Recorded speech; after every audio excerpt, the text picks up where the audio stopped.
Ma'am, yung pong ownership nitong mga new players, ano ho ba ang sinasaad po ng batas? Sila ho ba ay dapat majority Filipino pa rin o maari na pong majority dito ang mga dayuhan na nagmamay-ari ng mga telcos na to? So, ang Konektadong Pinoy po ay para po sa internet service provider, hindi po kasama dito yung basic telecommunications. So, ayon po sa bill, doon po sa naipasa sa ng third reading sa Senado, maaari pong pumasok ang either foreign or local company. Pero kapag foreign po, kailangan hindi siya state-owned enterprise or hindi siya kontrolado ng foreign government.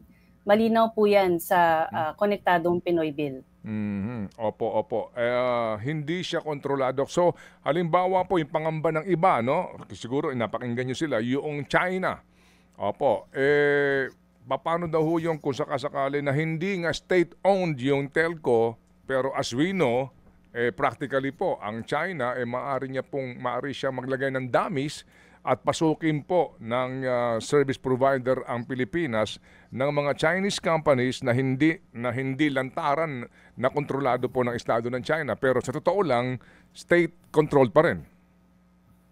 Okay. Yan po ay isang bagay na nalilito ako kasi hindi lang naman po China ang ibang bansa na may internet service provider. In fact, kung titingnan niyo po ang cybersecurity, hindi lang po iisa ang pwede mong maging threat actor. So, ang pinupunto ko po dito ay kapag binuksan natin ang bansa para sa mga foreign players, magkakaroon ng pagkakataon ang lahat para pumasok kasama na ang mga ating mga kaalyado na bansa. At magkakaroon din po ng kompetisyon ang isang bansang tulad ng China.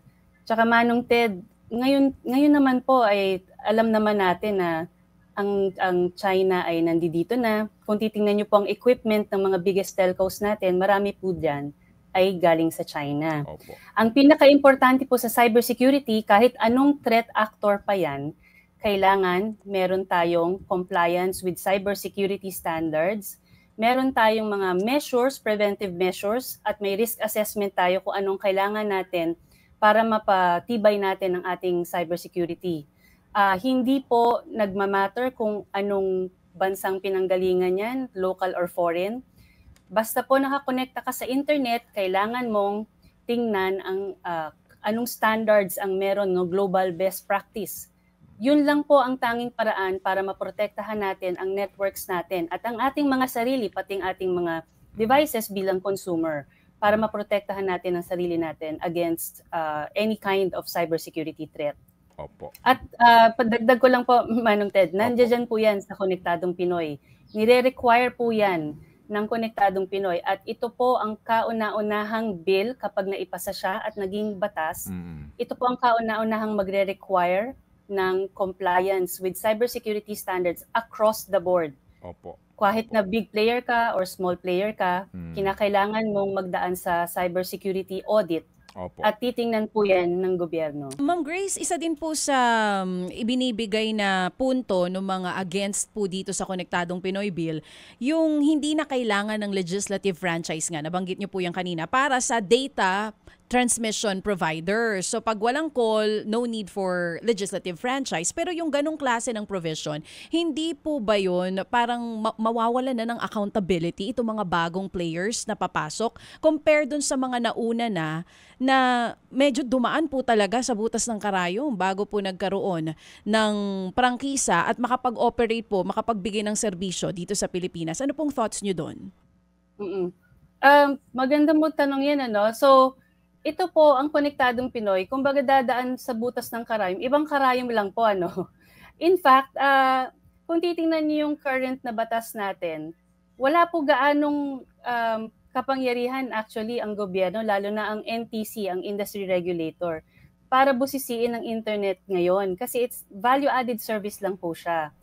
Ngayon, ang Konektadong Pinoy ay nagbibigay ng totoong kapangyarihan sa gobyerno para protektahan ng publiko at para i-ensure na totoong mga eligible lang ang pwedeng magtayo ng network. So, marami po tayong requirements na makikita sa bill. Una, yung eligibility criteria na hindi lang po ang NTC ang gagawa, kundi ang Department of ICT. Ang eligibility criteria na yan ay magdadaan po sa pagsusuri talaga ng mga iba-ibang ahensya. Pangalawa po, yung pagsunod sa cybersecurity standard, tulad ng binanggit ko, kauna-unahang pagkakataon po ito.